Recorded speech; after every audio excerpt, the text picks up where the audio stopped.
Welcome to the Watchin It Podcast. On today's show, Donnell says, how can you love something that you hate so much? Robert wants to know, is there no boundary for love at the end of the world? And on this week's episode of Severance, I got nothing. A lot happened. All the things happened. Well, not all the things. Everything's a room, Robert. Everything's a room. Yeah, everything's a room. That's right. That's right. If it's your first time joining us, this is a show where we do episode-by-episode breakdowns of currently running TV shows, and we talk about things that we've been watching. Yep. I'm your host, Robert, and with me is Donnell. Let's talk about Severance, Season 2, Episode 7, Chikhai Bardo. I was wondering if you're going to be able to get that after last night. Yeah. So it's an interesting clue reference in of itself. Okay. Chikhai Bardo is from the Tibetan Buddhist Book of the Dead, and it is a reference to the fourth of 6 stages of life and death, referencing specifically the soul experiencing death after the body experiences death. Sorry, it's the 5th of 6. Okay. Sorry. Okay. And it is the state in which the soul will either go back into the rebirthing and death cycle, reincarnation, or choose to just exit the game, right, and join the light. Yep. Whatever that means. Okay, I don't know a lot about the Tibetan Book of the Dead or any of that stuff. Very heady to me, but it is very interesting and kind of like matches up with some of the stuff that happens in this episode. For sure. Yeah.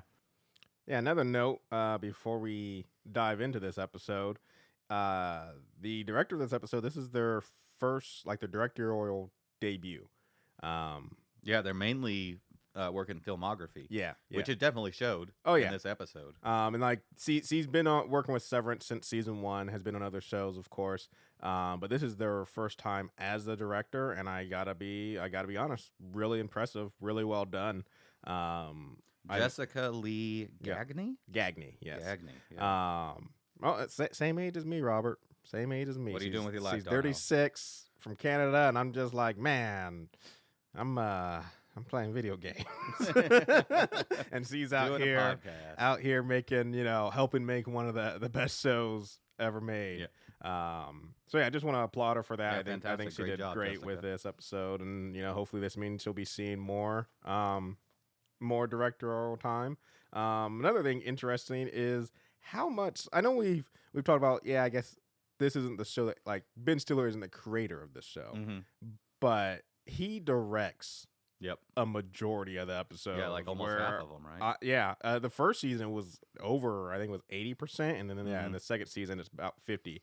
And I'm just like, still growing up watching Ben Stiller, I never knew he was had such skill. Or maybe talent, maybe it's something that he developed during his acting career. I mean, he's around direction, all this stuff, and maybe it's a talent that he found after acting or while acting, realized, I see how these shots can be done. I see this. So mad props to him too, because like I said, I never thought low of him. I just never thought, Ben Stiller's gonna be killing it as a director. Well, not only that, but like the director of what is somewhat a very serious show.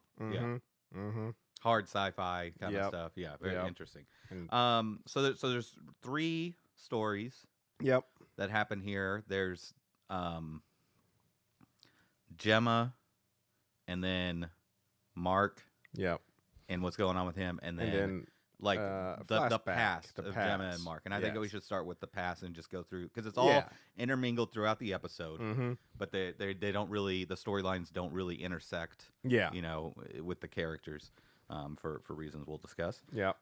So it basically goes over the meeting, Mark and Gemma meeting at college, and their relationship developing, getting married, trying to have a kid, getting pregnant, having a miscarriage, trying to have another kid, and then the relationship just falling apart because of the. See, I don't get that. You keep saying that. I don't like they had struggles, but I in no way felt it was falling apart. I felt like, Mark wasn't always addressing the things properly, but it never seemed like either one of them were like, man, this isn't just working, or man. Strain on the relationship. It definitely strained because of the heartache that they were both feeling, And I mean, I think one of the scenes that stood out for me, because I just wrote down, like, wrong thing to say, Mark, is after, like, one of the most recent, like, failures, and Gemma is exhausted. Yeah. But she definitely, like, you can tell, her goal is still to have a kid. Yeah. And Mark's like, well, why don't we just give up? And it's like, wrong thing. She's not looking to give up. She's looking to you to support her more. Yeah. You can carry her through. It's a bad situation for sure. I think and we also see that, like, she died. He wasn't in the car with her when she died. She went. I don't know why I always assumed like they were together. Too. I just always assumed like there was a car accident. They were together. But yeah, their relationship had gotten strained enough that she went to a party alone, and then the cops come to let him know. I think the only real big revelation we get out of this flashback, or the real interesting thing, is first the reference to Chikhai Bardo. Yeah, which is the name of the card or the action on the card, and these are the same cards that we saw in the R&D department. Yeah, that Dylan had stolen one, and hid it in the bathroom, and that's why they had to. That's when the whole thing started to fall apart, because they had to do the overtime contingency to try and figure out where the card was. And Milchek was like, "It's more important than you could possibly know." Yeah. When we originally saw the cards, I felt, and I think a lot of people felt, that they were like cards about fighting, like moves, like instructional cards for fighting. Yeah, and that they were somehow training, the severed people to be like, some kind of like sleeper agent or something that could just break out. They could wake up, and that still could be the case. Could still be the case. But it turns out that they're actually some kind of like metaphorical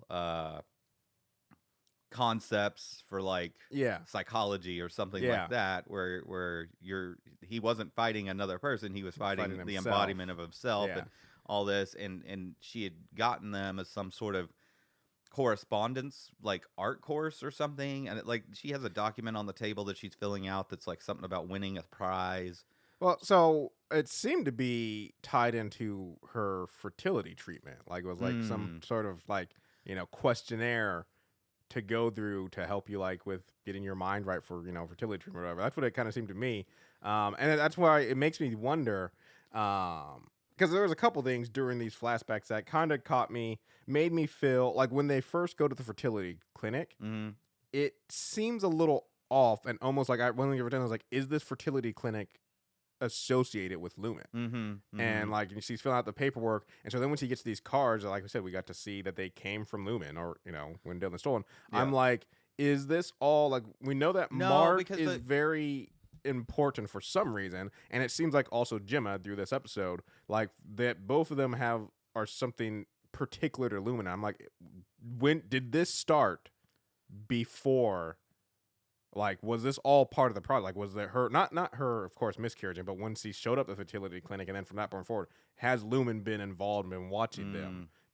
Ultimately, because they had like a goal. Well, there's also like he was giving her shots, which we don't really know what those shots were about. But no, if you go back and rewatch the scene, which I did today, she was not expecting to get the packet that she got, where she has to fill out the paperwork for the prize and draw the duck and get the cards and stuff. That was unexpected. She said, I must have gotten on some kind of mailing list. Yeah. Oh, no. I know. She's not expecting, but I'm still wondering if Lumen is the one who sent it.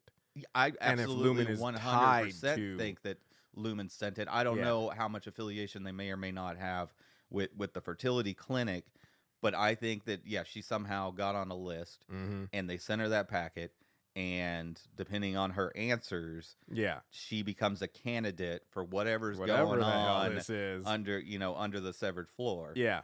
And I think we'll find out that they engineered the car wreck. Oh, yeah. No, that's what the other thing I was going to say is because like I said, as I had always thought, I always just in my mind always assumed Mark was in the car with her when this car accident happened. And so like I had this epiphany moment when she left on her own, and I was like, oh, this is it. This is when it happens. Yeah. And so the cops show up, and I'm like, Mark wasn't there. He doesn't know what happened at the car accident. Yeah. Like I said, he always was like, I saw her body, but I'm like, that was after it was all. Like I was thinking, like if you were at the car accident and you like saw her in the car next to you dead, that's really hard to fake. But I'm like, who knows what sort of technology Lumen has with her? Maybe they got a dummy body, and they took her from the they orchestrated the car accident and took her from the car accident.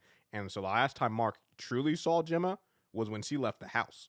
Like, that's one of the things I realized. I was just like, oh, Mark has always lived on this. No, I mean, of course, he's been realizing throughout the season, but still, before this, has always lived on this. No, I know Gemma's dead because I saw it, but he wasn't there to actually witness the actual accident. Yeah, so, I mean, it definitely brings questions of like, okay, well, the police came, but wouldn't he have gotten the body? Wouldn't there have been a funeral? Or well, he does get the ashes. Yeah. And stuff. And like that's I said, true, she was cremated. I'm like, Lumen, like we see. But he would have to identify the body. Well, but another thing we see this episode is the twins. Yeah, we'll get to that. So maybe they like I said, we don't know what Lumen has. Maybe they orchestrated to have another Gemma. Yeah, some kind of cadaver, like, to make it. And so then the last thing I want to point out about these flashbacks. I mean, they do point out that he has the ashes, but we know now that that's not Gemma's ashes. They're not Gemma's ashes. I love when he asks. He's like, "Who is this?" Yeah. But yeah, the last thing I want to point out about the flashback scenes is the first time we get to see two different characters. One is Gemma.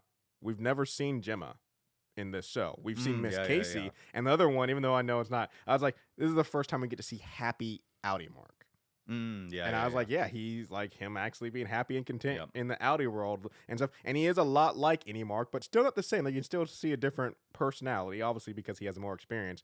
But yeah, I just was like, happy Audi Mark has not existed in this show until this moment. Yeah. And so it was interesting to get to see him. So let's talk about the Mark story. Yeah. So he's kind of he's laid up on the couch. I said the Mark story very much has very little to do with Mark doing anything. Yeah. So he's basically in a coma sort of thing for like the whole episode on the couch. Yeah. Devin's there.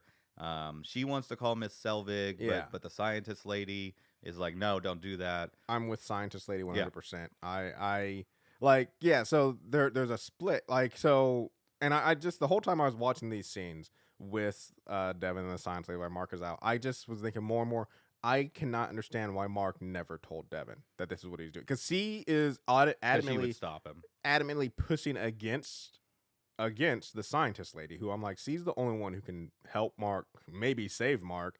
And the thing is, she keeps on like saying, well, until Mark wakes up, I'm making the choices. And I'm like, yeah, but these are Mark's choices. And if Mark would have shared this with you, instead of you showing up to his house and being a blockage to his goal, you would have shown up and been like, oh, I need to help this lady. And also, the other thing I was thinking is like, Mark barely knows the scientist lady, and also knows that the scientist lady is capable of murder, which, when I barely know someone and I also know that they can kill people, like, I'm not saying I immediately distrust, but I'm not going to feel comfortable with them sleeping in my house. I'm going to be honest. Whereas, like, having someone you do trust also know that there is a killer scientist lady living in your basement might also just be a good idea in general, Mark. So I was like, the whole time I was like, all this could be avoided. I just feel like, killing someone together and hiding the body together. That just brings people together. Mark killing someone, he didn't help kill. He just happened to be the distraction, and then she finished or killed the man, and then he did help her with disposing of the body. But I'm just saying. So the whole time during these early scenes of Mark's story, I was just like, all this could have been avoided. All this would have been so much simpler if he would have just told Devin ahead of time. Yeah. Because I'm just like, see, Devin is one of my favorite characters in this show. And I love that she's always in Mark's court. I love that she's a practical thinker, even though somehow she's married to Rickon. I love all that about her. And honestly, I even see where she's coming from. Because, if I come into my sibling's house and there's a strange lady I know nothing about, except that the other person she did this to ended up bleeding out and dying, I would probably be pushing back against her too. But the whole time I'm like, you, Devin, are wrong. Like, when Mark wakes up and hears about how things played out, he is not going to be happy that you did what you did. And it's not, like I said, it's not Devin's fault because Mark didn't tell her, but the whole time it's like, Devin, you're wrong. You're wrong. Everything you're saying is wrong. Mark wants this. Mark needs this lady. You cannot let this lady leave.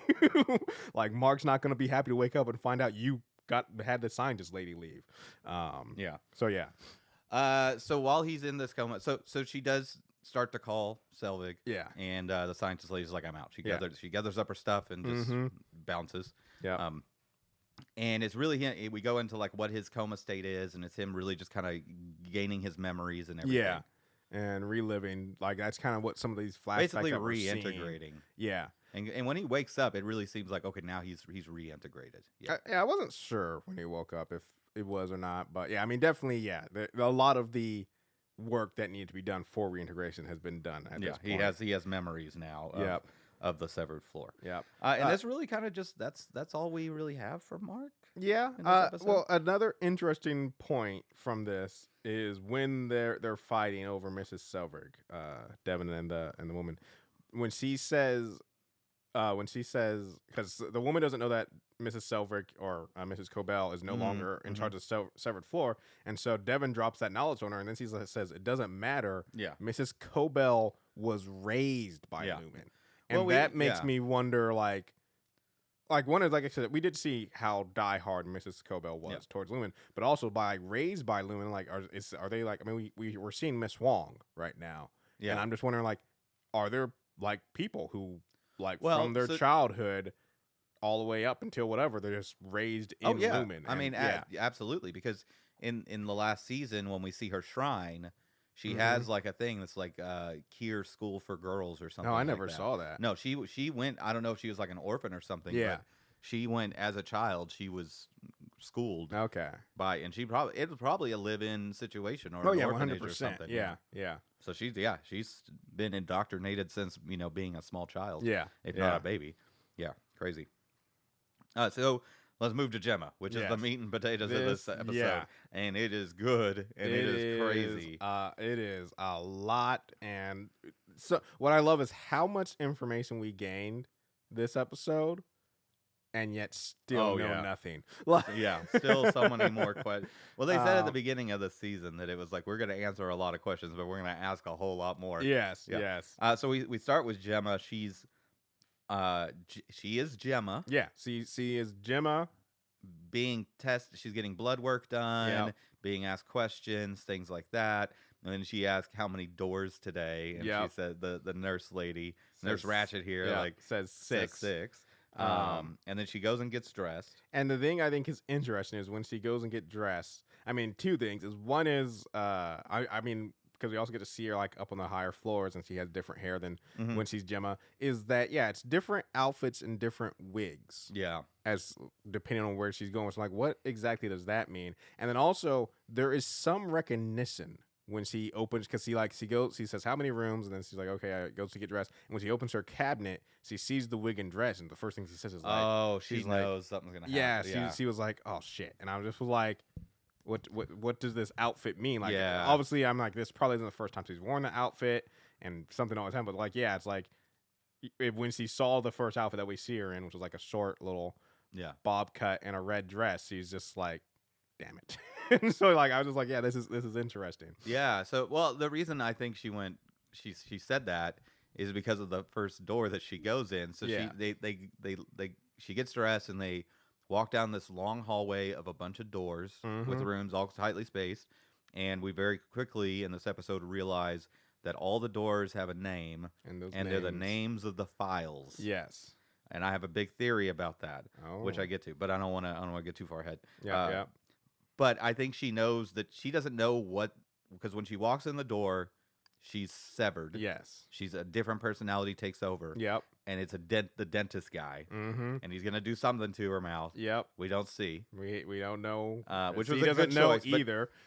But so the personality inside has been in this room before. Yes. And is like, I don't like this. She's like, can't I get a break? And he's like, it's been 6 weeks. And she's like, I was just, because of how Severed works. But which I'm just like, that's just, no one likes the dentist just in general. Right. So every time you wake up, you're at the, man, that's hell. Yeah. So she comes out and her jaw hurts. Yeah. And I think she knows that every time that she puts on that outfit, that her jaw is gonna hurt that day. Like she's gonna something's gonna happen. Only that first room, because a little bit later when they're questioning her, they're like, "What room made your jaw hurt?" And she says the name. Like, did any of the other rooms? She's like, "No."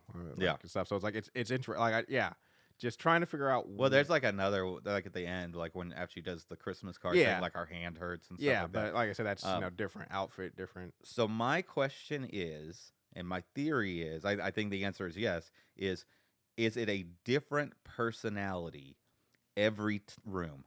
Yeah. Or is it one personality? I think it's that goes to 6 different rooms, Or is it every room? I think every room is a different personality. No, I think every outfit is a different personality. I think short bob cut and red dress is one personality. And then like a little bit later, we were talking about her 80s hair look. I think that's a different personality. And then I think she also goes through one other one, or maybe not. I can't remember. But I think because they like we don't get to see much, unfortunately, of her in the rooms, and so we don't get to really. And in one of the circumstances, they're in a crashing plane or something, so we don't get to see much. But oh yeah, we do get to see another one. When she the Christmas one is a different cut, and that one definitely seems a lot more cynical and a lot more like mature in a sense. Like I felt like the one in the dentist's office seemed kind of like more naive and just like stuff like I don't know, the personalities did seem slightly different. And my thing is like, and then also we from season 1 and then a little bit this season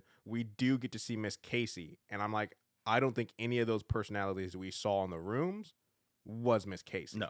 So yeah, not. I feel like I'm not sure. Like I said, it could be every room, but I think what they're kind of get with the outfits was that each outfit is a different Gemma or version of Gemma or personality Gemma, and then Miss Casey is also like another one. So I don't know how many outfits she has. Because my theory, because each room is a file name. Yep. And we do learn that like there's one room left. Yep. That's going to be called Cold Harbor, but it isn't done yet. He's at 96%. I think the numbers are encoded brain scans. And putting them into the buckets, the 5 buckets, are sorting a personality from the brain scan. Okay. And that every time that she goes into those rooms, that's the reason that it severs into a different personality for each room. Yeah. Is because they've done the work and they've sorted out those brain scans so they know how to sever. Because they can't do it. They wouldn't be able to sever without having that work being done. Now, why this all matters, why they need so many different, scans and subsets, and why, like, one room is a dentist's office, one room is, a plane going through crashing, insane turbulence, if not crashing. Why one room is she just has to fill out, like, hundreds of thank you cards, Christmas thank you cards for it's grounders always and stuff. That's another thing I love with her dialect is when she's in that room and he's like, hey, maybe next Christmas, and she's like, it's always Christmas. It's like once again. No, absolutely, because if it is just one personality per room, then that dentist office, she just, every time that she walks in that door, she had just left that dentist office, just left, and now you're back. Crazy. So some interesting developments we get though while this is happening is that we see that there are, for Mark and his team, there are some watchers who are like watching them work. And it's also people that are involved in the experiments that are happening on Gemma. Yes. In the lower because they're also watching Gemma, or at least one of them is. We also find out that they all look very similar to the person they're watching. They all are very much look like they could be siblings of the person they're watching. And it's, as you brought up, in the previous episode, I forget which episode it was, but with the oboe, or what was it called? Wherever they went on their forest outing. Yeah. And they saw twins, which is like an allegory to the Kier twins. Yep. And that was probably them. Yeah, it was probably their watchers. Yeah, and it's just all part of the weird stuff going on because so everybody probably has a twin. Yep. At Lumen that they just don't know about that's probably watching them. Also, like, their keyboards were just 4 buttons. Yeah. I'm like, what does that mean? What are the 4 buttons mean? Exactly. Like, what are being done? Yeah. But yeah, so then we also get to see in this examination room, Mr. Drummond shows up there. But besides him, we get 2 new characters introduced, both of which show up to Gemma in one of the rooms. So we get a guy, kind of shorter guy with a mustache, what a lot of people would call like a porno mustache from back in the day. He shows up. And he's the one who is the flight attendant in the plane room. And then we also kind of get another guy. I don't really know how to explain his look, but what we get about this guy is he seems very impartial to Gemma. Mr. Drummond says, hey, once he finishes Cold Harder, you'll have to give her up. And he begrudgingly says, yeah, I know. But we see in his room, which is a Christmas room, he has made himself into that Gemma's personality's husband. Yeah. And he very much relishes in that because he even says, like, he says, I love you. And as Gemma's like leaving without saying it, he's like, hey, I said, I love you. And she makes her say it back. And like, so this guy seems to have an infatuation with Gemma. Oh, yeah. No, he's definitely some kind of reverse Stockholm syndrome situation, or hoping there's a Stockholm syndrome. Yeah. And he's hoping that Gemma will, I don't know, maybe after whatever is going on, will be his. And then the other person actually we did see that interacts with Gemma, and both actual Gemma and then in the dentist room is the dentist, because we get to see him meeting with her at one point and them talking, and he starts feeding her lies about Mark, saying that Mark has moved on, got remarried, has a daughter, like he's moved on past you. Yeah. And yeah, just completely lying. I do like that Gemma's like, no, I don't believe it, which I'm like, good on you, Gemma. Yeah. Don't listen to this man. But yeah, so we get to see that they're manipulating her. The nurse that she's with, apparently it seems as they have promised Gemma to some extent that once they're done, she will get to go back. Yeah. But still, the way even the nurse says, or is it the dentist? I can't remember which one who says, like, she's talking to him, and it's like, so I'll get to see Mark, and he's like, what you're doing here will benefit Mark greatly. And I'm just like, what the hell does, I mean, she even says this. It's like, what the hell does that mean? Can you not just speak straight? It's really weird. So a question I have is, what's this? I remember what you do here will benefit the world that Mark is in. Greatly. So it's like, well, I mean, we've already heard that whatever happens at the end of Cold Harbor is going to change the world, but also like this way he says that like will benefit the world that Mark lives in, and you're just like, what? So in the Christmas room, she's writing. Yeah. And the handwriting is atrocious. Yeah. My question is that because she's written hundreds of things and her hand's just giving up and she can't write, or is this she just has another problem that we haven't addressed yet, and maybe that's like therapy for fixing the problem of not being able to write? Because I'm still kind of on board that she did die, and this may all be part of the resurrection process. And this may be like the first one, maybe not the first one, but maybe this is like putting her back together. Yeah. And when she finishes when Cold Harbor's finished and she gets to go through that process, that's going to be the final step in the resurrection process. Yeah. And then she gets put out into the world. Yeah. It's just that's a crazy, weird theory. Maybe. But I mean, I feel like they kind of were implying that it is just because of how much, because like she's just, I mean, she talks about her hand hurting so much and stuff. And like we see in that scene that she's written at least, couple hundred of these thank you letters. So I feel like it probably might just be fatigue, but we don't know for sure. We don't know. So many mysteries. Many mysteries. But she gets pissed. Yep. And at the dentist after he takes lies a to chair her. And smashes his head. Did not see it coming in this scene. When I was like, damn, you get him, Gemma.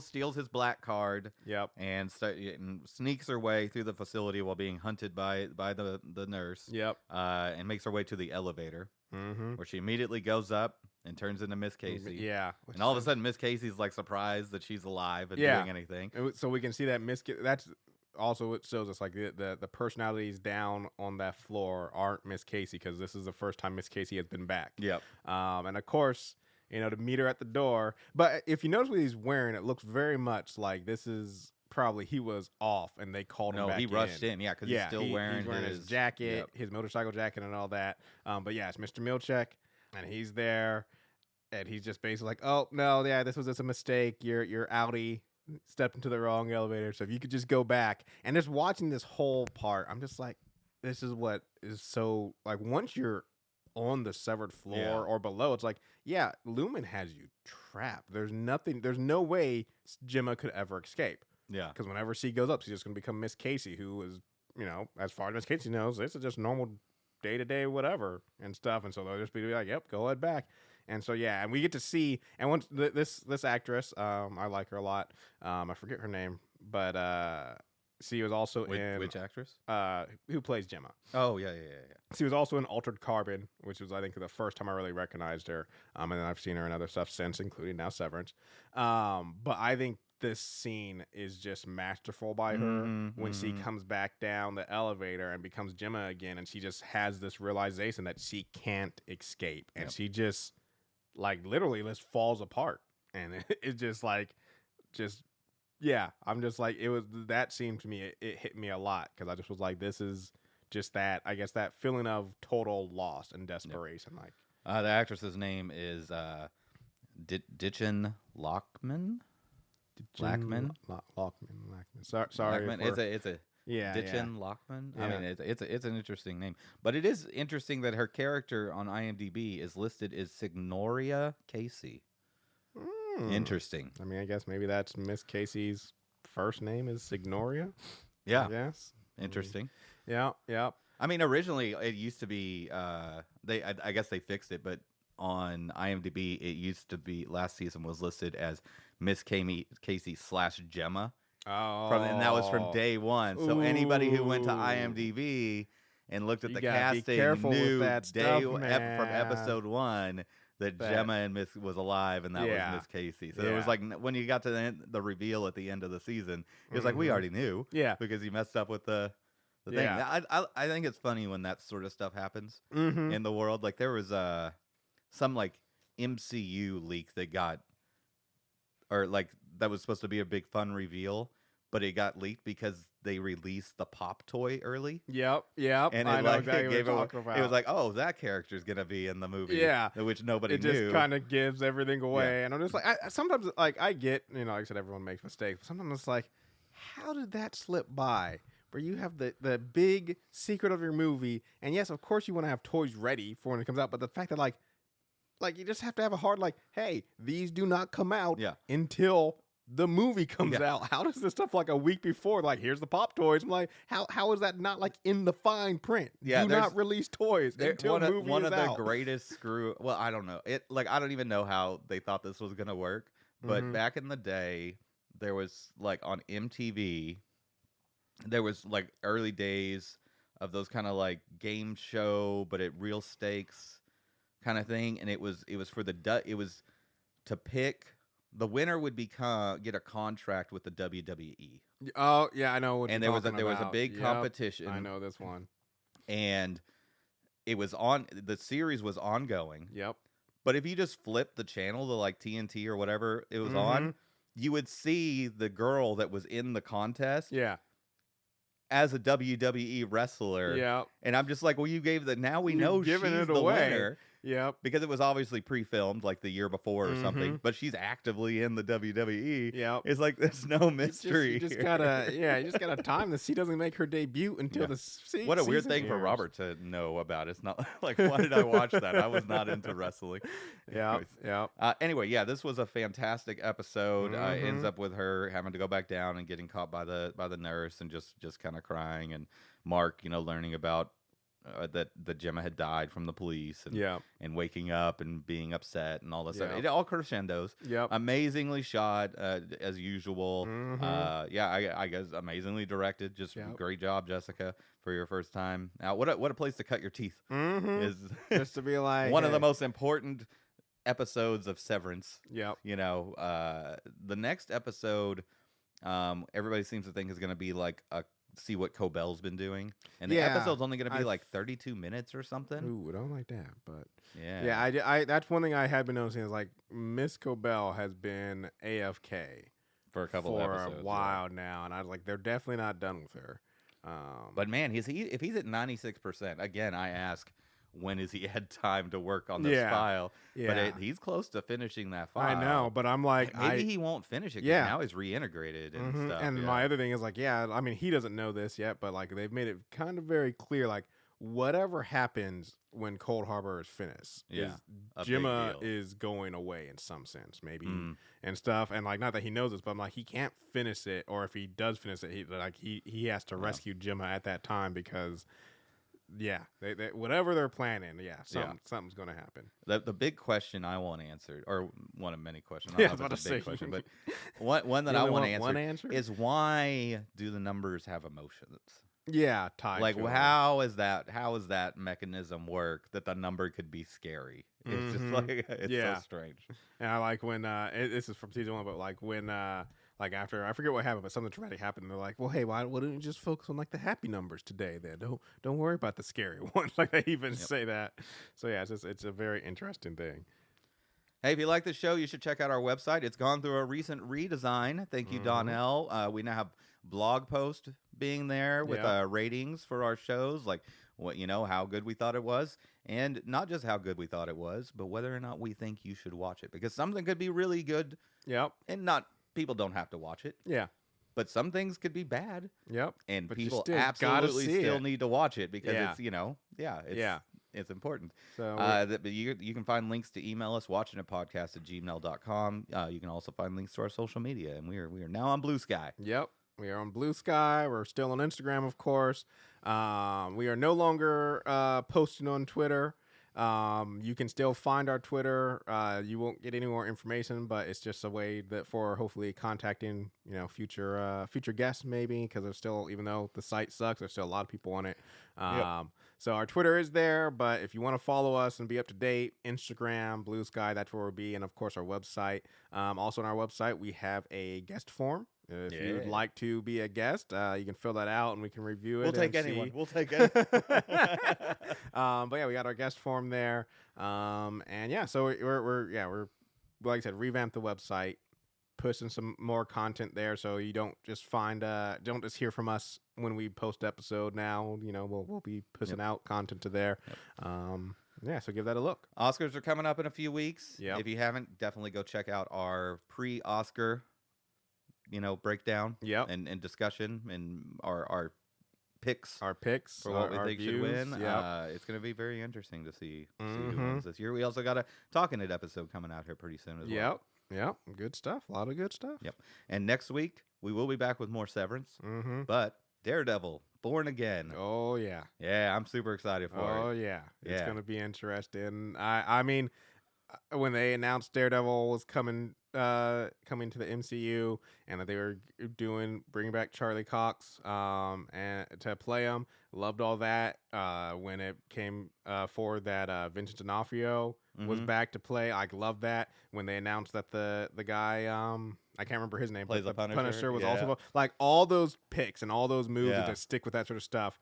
It just means it's just perfect. And I've actually seen some articles just with interviews with Charlie Cox and how much he says MCU has been listening to him and the cast about how we want to do this and how it should, stuff. And so he feels really good about it. And like I said, if you watch Daredevil when it was on Netflix, I just feel like this is just, we're picking up where we left off. And that's I really hope that they continue with the She-Hulk relationship. Yeah. And that I don't want She-Hulk to be in the show a lot, but if they just at least mention it or have her show up or something, that would be super fun. Yeah.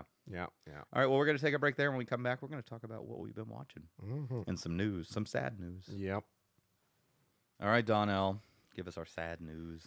Yep, we got some sad news. We have lost two stars this month. Definitely two stars at different stages in their life. Oh yeah. To start, we lost Michelle Trachtenberg this month. Just this week actually. I know her. I mean, I'll get to what I really know her from, but I know her originally from things like Harriet the Spy and the Inspector Gadget movies, because she was kind of Nickelodeon adjacent star. And that's I don't know if I've seen either of them. I mean, neither one was that great, but as a kid, I loved both those movies. Inspector Gadget always was a lot of fun. But where I really got to know her, I think a lot of people got to know her, is Buffy the Vampire Slayer. She was Dawn. I'm sure you know who that is. She played the key. Yes. And I mean, honestly, Buffy the Vampire Slayer is one of my favorite shows of all time. And she played a key part in that. What do you think about them doing a remake of that coming up soon? I am on the fence. Yeah. I like the idea, but also I'm just like, can we and do it right? And then also I just feel like, okay, well, if we do Buffy, then we're going to remake Angel also, and we got to do all of it. But see, like I said, I think very pivotal for adolescent me. Just growing up as a kid, and then like I said, in my teenage years watching Buffy, she stood out. And sadly, he passed away at only 39. Yeah. You know, not that far along. And it's just sad to see someone go that young. Yep.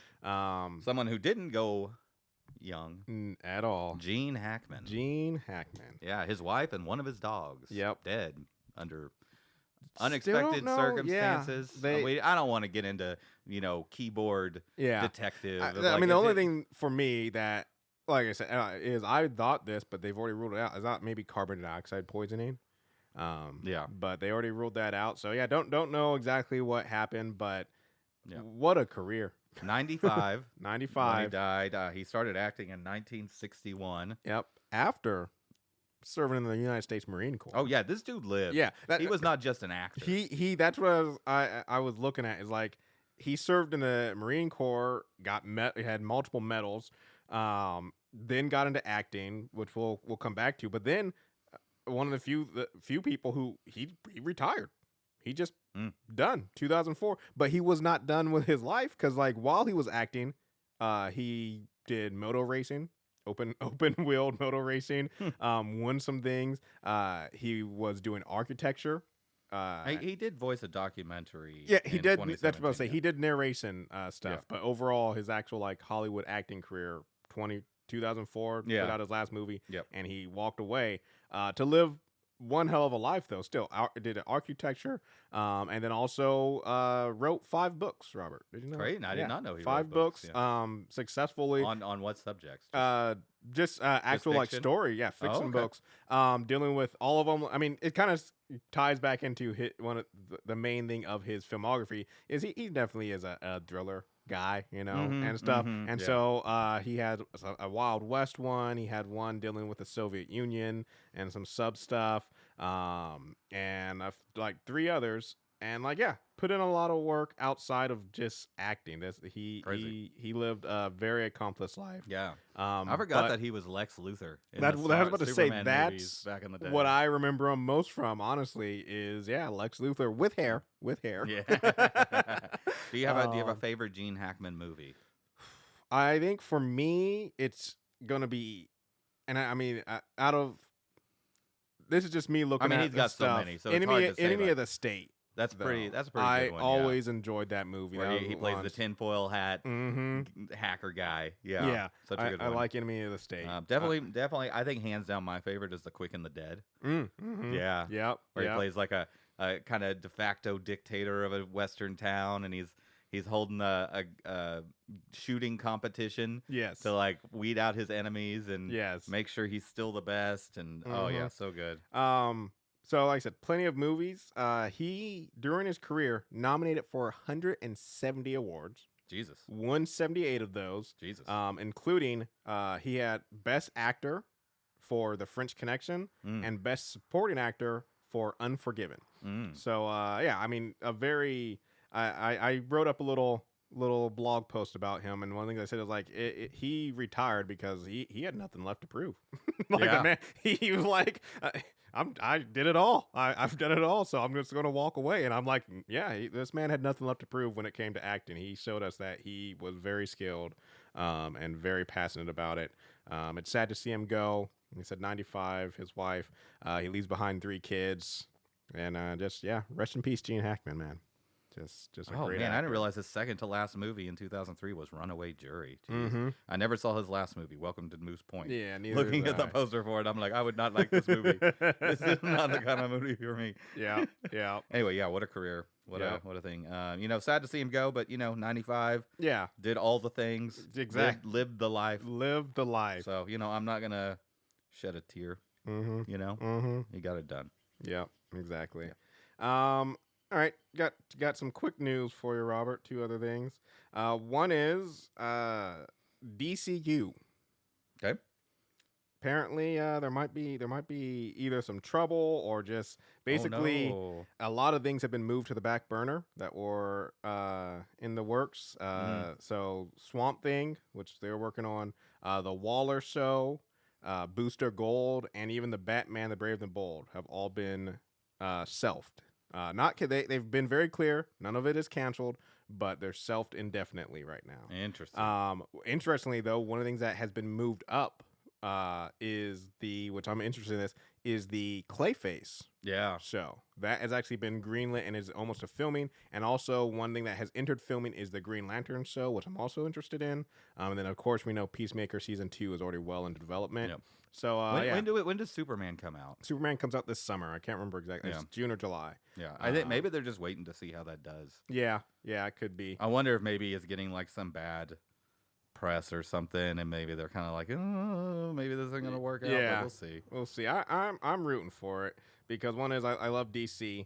I mean, I'm not sure if I've said this before, but I've always been a bigger fan of DC, not like their shows and movies. I mean, I just mean the properties themselves. I've always been a bigger fan of DC property stuff with Batman and that sort of stuff over Marvel. I do love both, but I've always been a bigger DC fan. So I would love for their movies and stuff to take off. And then also, I'm a James Gunn fan. I'd like to see him succeed and make DC into something pretty cool. So rooting for it. And then the last bit of news, a little bit of a rumor news, but I want to pick your mind on it because I like this rumor, is so there's talks that Marvel has finally realized that, especially with the multiversal story they're trying to tell, that you don't have to get rid of Kang. You could just recast him, and honestly, you don't even have to explain it that way. It's a multi-universe. So there are rumors that... I just saw that Jonathan Majors has a new movie coming out or something. I'm like, maybe we could just bring him back. There's a rumor that there might be recasting Kang. And who they are recasting it is, or who could be, ties in with our show that we're covering right now, Severance. A little Tramel Tillman. Or Mr. Milchick. And I'm like, interesting choice. I could see it. And I would like we have talked about from watching this show that Tramel Tillman, like, he's killing it at this role, and we're hoping he gets to go to bigger things. And I'm like, there's nothing bigger than getting in the MCU. So yeah, there's rumors that Marvel's looking to recast Kang.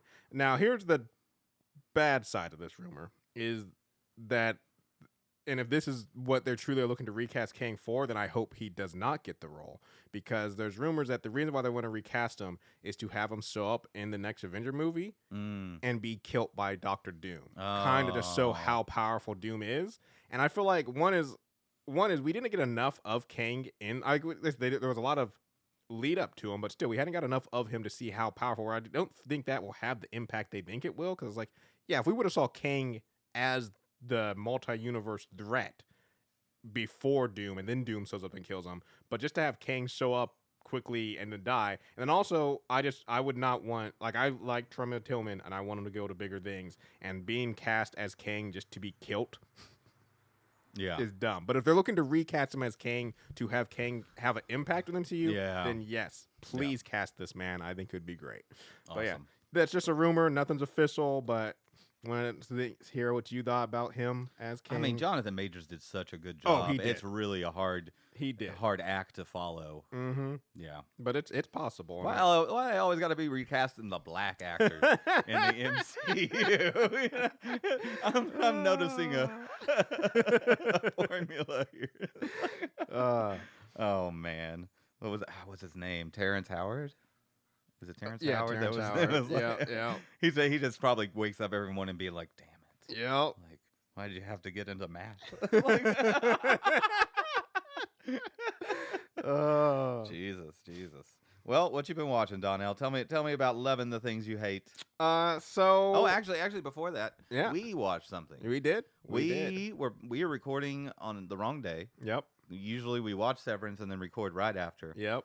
But we usually eat between, and we usually watch something on YouTube, or maybe I'll drop an episode of an anime. But I had started a movie called Omni Loop. Yep. With Mary Louise Parker and the girl from The Bear. Don't remember the actress's name. Yep. And we started watching, and I wanted to get at least about 30 minutes in, which is about how long it usually takes us to eat. Yep. And just enough so that way you could see a very interesting character that's almost completely unseen in the movie for various reasons. And then once we got there, and Donnell was like, no. Let's wait. Only another hour. Let's watch it. It's called Omni Loop, and it is a time loop movie. Yep. And if you are a fan of the Watchin It Podcast, that's our thing. And so I feel like Robert should have known you can't start a time loop movie and expect me to be like, okay, well, we'll come back to this later. It's like, we're in this now. It has a 5.5 rating on IMDb. That's injustice. That I think it should be at least a 6.5, if not a 7. Yeah. It is a fantastic movie, but I can understand why it would be low rated. Yes. Because it's a time loop movie going in. Yep.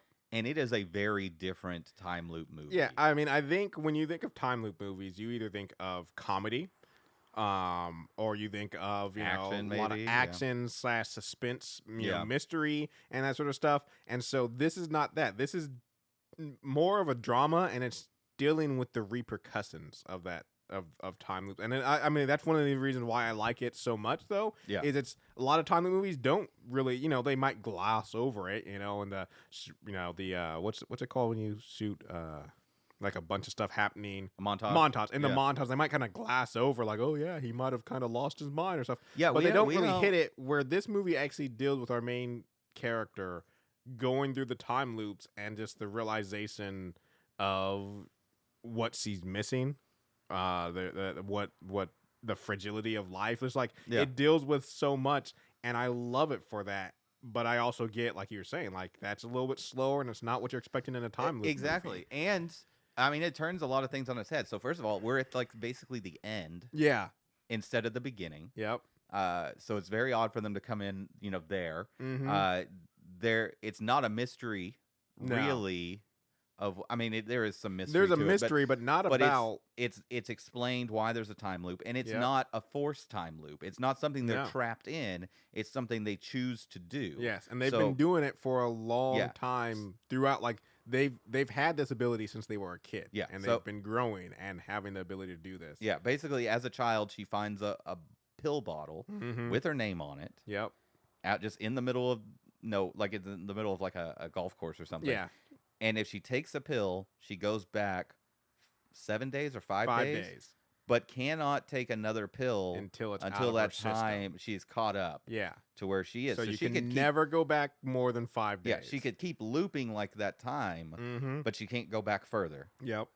And she can choose to just not take the pill. Yeah. So and she talks about like she used it in college. Like if she failed a test, she would take the pill, go study more, retake the test. So she was using it to her advantage. Yeah. And the pill bottle, I guess, is like endless and stuff like that. And she had tried to work out like how it works and stuff, but never did. And life got in the way eventually. Yeah. The movie basically picks up. She's been in a loop for a while. Because she has a black hole in her chest, which is, I love how it's kind of like in the future, but it doesn't feel like futuristic. It's not like, but the really doctor's not surprised. It's like, this is just something that happens. People get black holes in their chest. They say it's usually people who have been going out into space a bunch, but she has not. And so they're but she works in the field. Well, it's probably something to do with the pills, I would imagine. Yeah, I think it's the pills. Like they never 100% say it, but it does seem to be.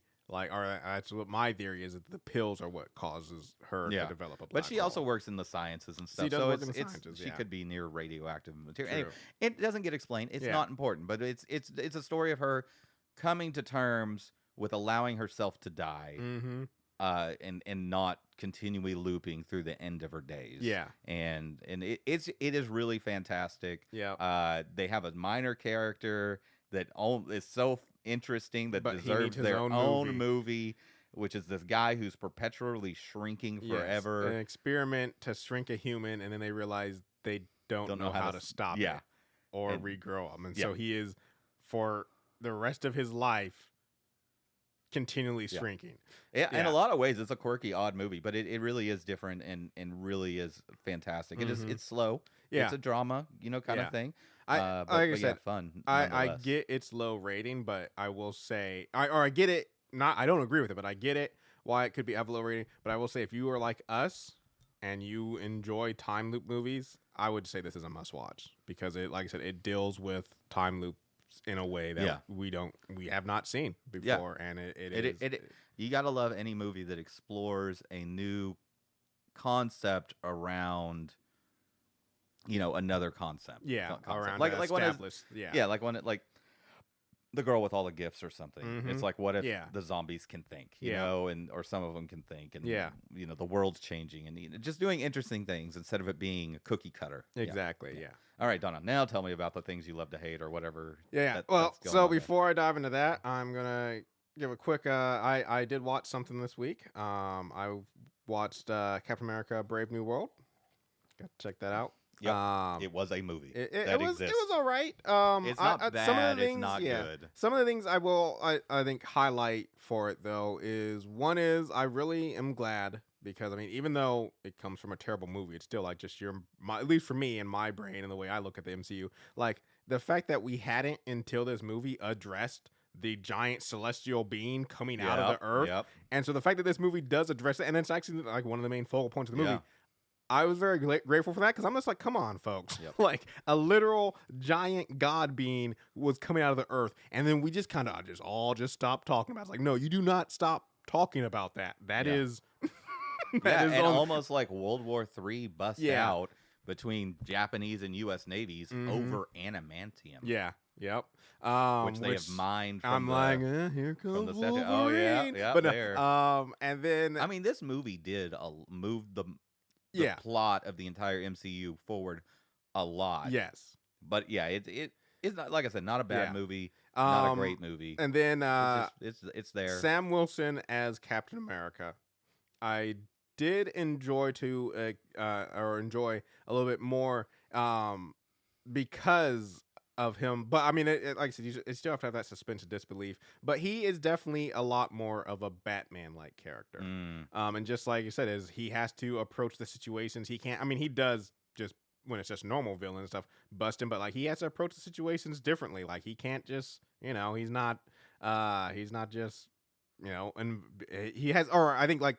Even Captain America has a healing factor, not like Wolverine or the Hulk, but to a degree where like, he can get injured, and then, you know, within a day or two, he's back up at 100%, where Sam Wilson's like, no, for like, he gets injured in the very first fight, and from that point forward, his ribs are just constantly hurt, and he gets stabbed at a few other things and stuff, and it's like, this man, like, being Captain America as a normal dude, like, and that's one thing actually I like about Batman is when they show with him and Alfred, like, oh no, Bruce is in pain if you're being a superhero as a normal person takes a toll on you, and I liked that aspect of it. I tell you what though, in that movie he better start learning sign language from Hawkeye, because his ears are toast. Yes, 100%.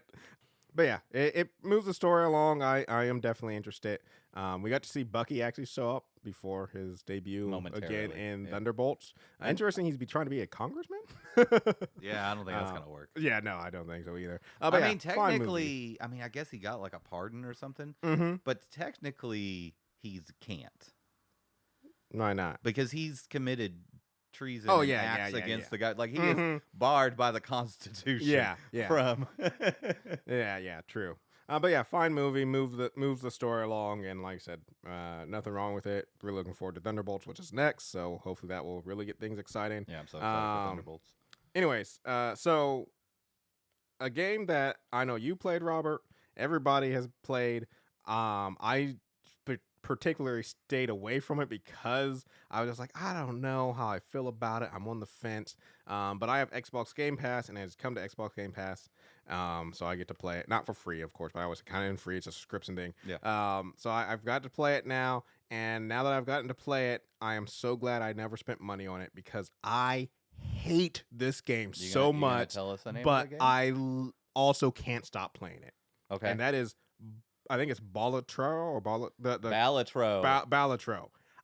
You should have bought it on your phone. I love Balatro. Game. I every time I play it, I get so much more frustrated and want to like punch my monitor. But as soon as my run ends, I'm like, well, let's start up another one. Like I hate this game. I hate it so much. You're playing it wrong, man. It's just it's so chill and that's fun, the thing is like everyone I've watched who plays it, they're like, yeah, this is just such a chill game. I watched you play. I watched what's his name, Northern Lions play it. I've watched the other YouTubers play it, and all the time they're like, yeah, this is great, and they're just going through it. And every time I play, I'm just like grinding my teeth almost. And yeah, no, it's just.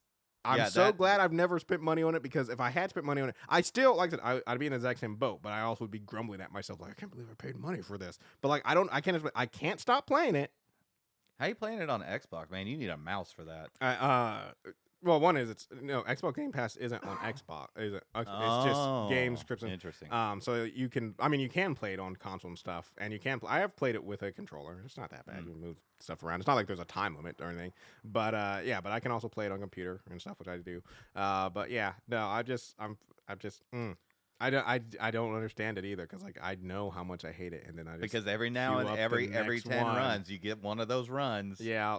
That hits all the dopamine, and then you're just like R until you get to another one of those runs. Yeah. I saw a short on YouTube that was the guy was like the thing that really made Balatro work was that you could the quick restart.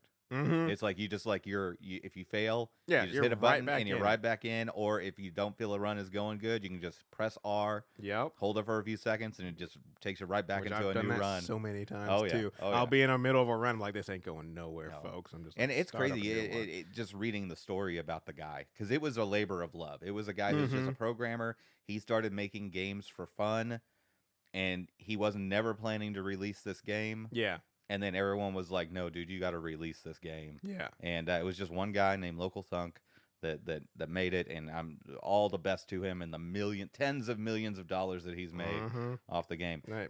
The one thing I'll say is, in my opinion, if you buy a game on Steam or whatever, and then they come out and it's a game that by all rights should have been mobile to begin with, and they come out with a mobile version, you should get it for free. You should not have to pay a second time for the mobile version of that game. I understand that that's never going to happen, but I was so upset. Like I do not have the mobile version, and I totally would, and I would play it if it was free. But I did buy the original base game, and like I said, 99% of it. I did all the achievements except for the one where you have to win with every Joker on every different level, and I was like, that's too much. That's too much for me. I'm an old man. I can't be spending my time like that. But I played the heck out of Balatro, and it is one of the greatest games ever made. Fantastic. All right, Robert, what you got for me? I'm gonna try and be quick. I got three things. I got three things. Netflix just had a show come out called 0 Day with Robert De Niro. It is fantastic.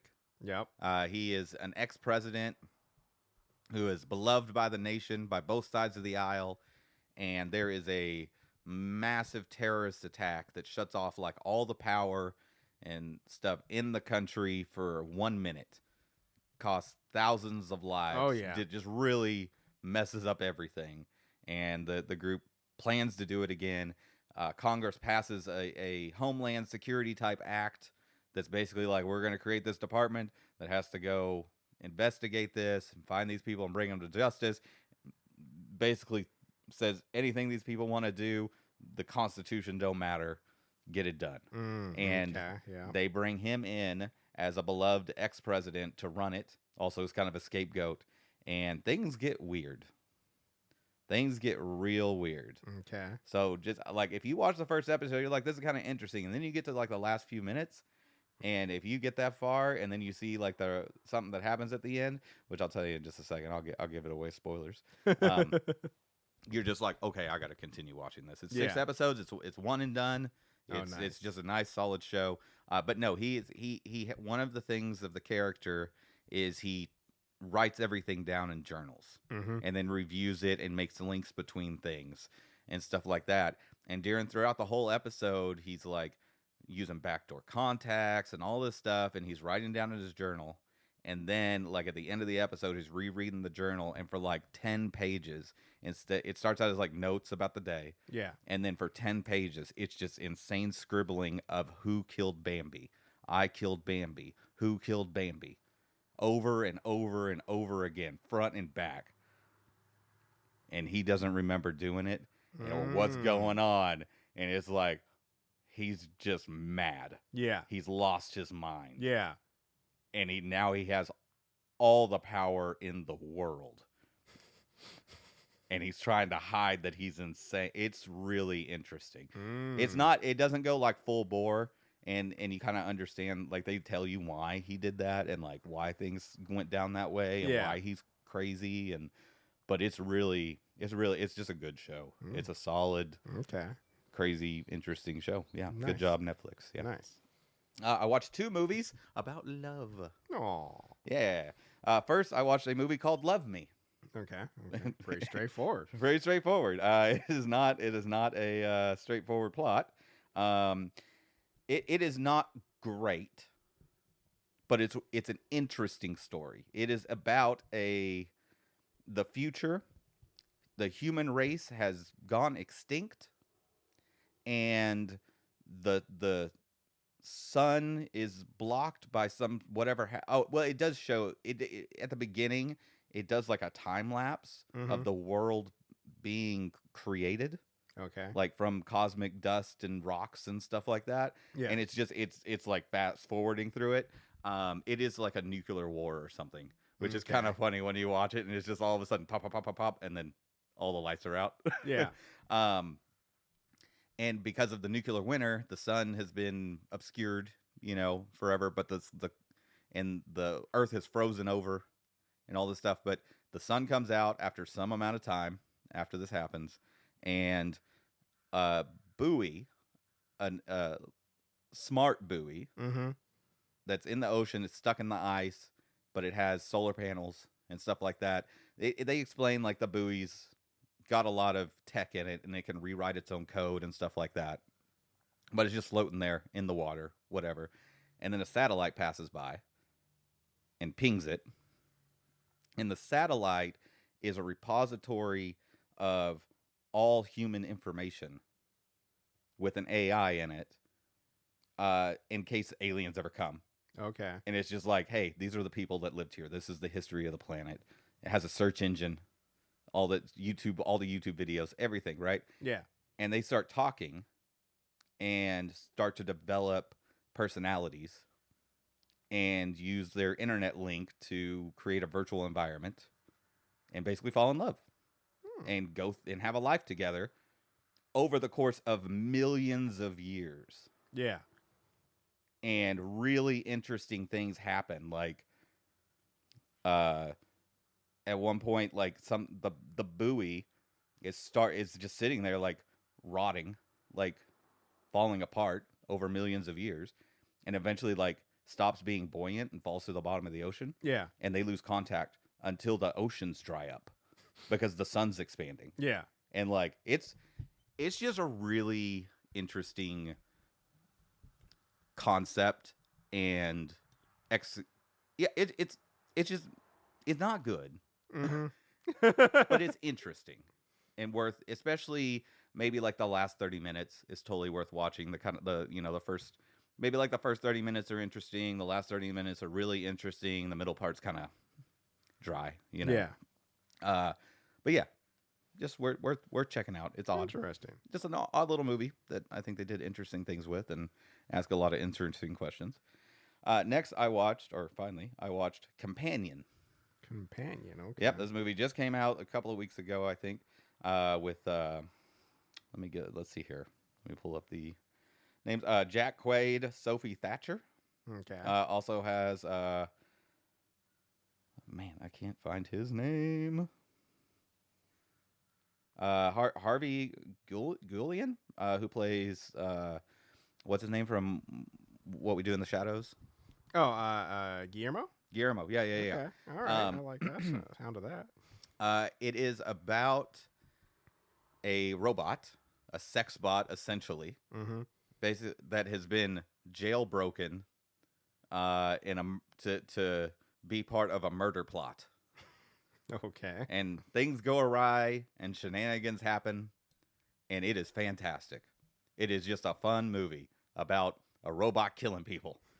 And trying to find its way in the world and whatnot. It's just really well done and really fun. Okay. Yeah. Nice. I mean, there's not a lot. It's an Airhead movie. There's nothing to really inspect too much in there. I'm sure if we watched it together, we would find a lot to discuss about like why does it work that way and all this stuff. But it's just a fun, weird robot murder movie. Nice. And I turn your brain off and watch it. All right. Yeah. All right. All right, that's our show, everybody. Yep. Thanks for joining us. Check out our website, watchinitpod.com. If you'd like to email us, watchinitpodcast@gmail.com. We'd love to hear from you. And join us next week when we're talking about Daredevil Born Again. We're probably going to... They're dropping 2 episodes. Amber's still covering Severance. We're probably going to have to do... We're going to have to have a separate thing for Daredevil. There's no way. I mean, Severance is already so much, and I mean, God, we've got Andor coming out. They're going to be dropping 3 episodes a week. Oh my God! Why? Well, that's crazy. Yes, but also why? I know something in the algorithm says that's the maximum way to make profit off of it. I guess. Apparently. Yeah. Anyways, folks, yes, get ready for. I hope it doesn't work out for them because. Then they're gonna keep doing it. I don't want. I mean, I want Andor season 2 to be a success, but also like I don't need. It's hard enough. No, I want the show to be a success. I do not want that format format to be. It's either everything at once or weekly. Yes, one of the two. Exactly. None of this first 3 episodes week 1 and then 1 episode after that. And, I mean, Daredevil already. We're getting 2 episodes of Daredevil at release, and then 3 individual. Yep. And then 2 at the end. That's so weird. Yeah. They are trying. The services are trying something to see. They're trying to see like what can we do to tweak things and what I don't know. Yeah. Anyways, another show that just did that that just came back, Reacher, which is fantastic season. I like the previous seasons. This one's turning out to be just as good. But they did a 3-episode release for the first episode, and I'm like, I hate you so much. Yeah. It's just a lot, man. It's just a lot. Anyways, folks, as always, give us any ratings, reviews, 5 stars, and thanks so much for listening. Bye.